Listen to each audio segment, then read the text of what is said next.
sadly fall well short of the glowing tribute Clayton had in mind for himself. All that would stand up to a lie detector would be Clayton's age. By no stretch of the imagination could he now be described as prolific, nor did he own a Bentley or a house in the country. And since he hadn't written anything more coherent than a shopping list or his obituary in the last 3 years, there would be some people who would call him a has-been, a failure. If it hadn't been for recent events, he squeezed his eyes shut at the memory. He would be lucky to get more than a couple of lines in the papers. Clayton Miller, co-writer and creator of the hit series Joking Aside, died today aged 44. Separated from his long-term girlfriend 6 months ago, he lived alone with only his writer's block for company. But if he were to die right now, as a consequence of recent events, he would garner quite a few column inches, though God knew what they would write about him. Probably they would point the finger at his mental balance and say he'd been off his rocker, crazier than Britney Spears, or more out of control than Messrs. Brand and Ross. They might even hint that his death was not from natural causes, that he had engineered it as a way out. He opened his eyes. Another 5 minutes trapped in this rattling, airtight Nissan taxi, and engineering his suicide would look remarkably appealing. The car's suspension made it seem like taking a ride on a jelly. Not that he'd ever taken a ride on a jelly. Who had? And its lurching motion was causing his stomach to pitch and heave. He was sure that his face was as green as the toxic, pine tree-shaped air freshener dangling from the rear-view mirror. The driver had the heater switched to hot enough to melt the dashboard, and worse. The man kept coughing and sneezing. Bubonic plague was probably in the offing. Clayton blamed his current predicament on Glenn, his agent.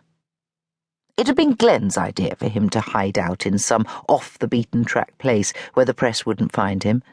Doubtless, it would prove to be one of those places where there were road names like Lower Bottom Lane, Big Bottom Lane, and Up Your Bottom.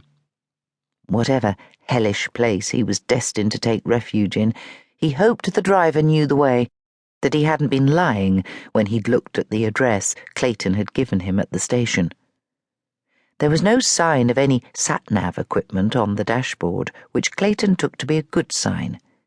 It ruled out the possibility of a bossy-voiced woman misdirecting them down a one-way track to a ravine and their certain death. Death, there it was again. It kept popping into his thoughts at the slightest provocation. Was he suicidal? Murderous, more like it. He could happily take out all those journalists who had written about him lately and never experience a moment's regret. It wouldn't solve a damn thing, but since when had revenge been about solving anything? He wiped at the steamed-up window and looked out. Nothing.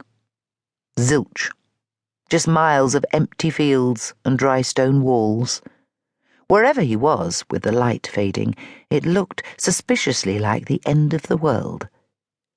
He closed his eyes once more and tried to picture himself in happier times when he had been at the height of his creativity. It was dark when the Nissan finally came to a stop. The ratcheting sound of the handbrake being yanked on woke Clayton. He stepped out of the car and stretched. Weary and dishevelled, he was in need of a long, hot shower. He looked up at the house and didn't like what he saw. It was huge. Huge and unwelcoming. It seemed to glower down at him with a kind of I'm-bigger-than-you attitude that had terrorized many a school playground since time immemorial. It made him want to run and hide. "It's some place you've got yourself here," the driver said as he hauled Clayton's luggage out of the boot. "It's not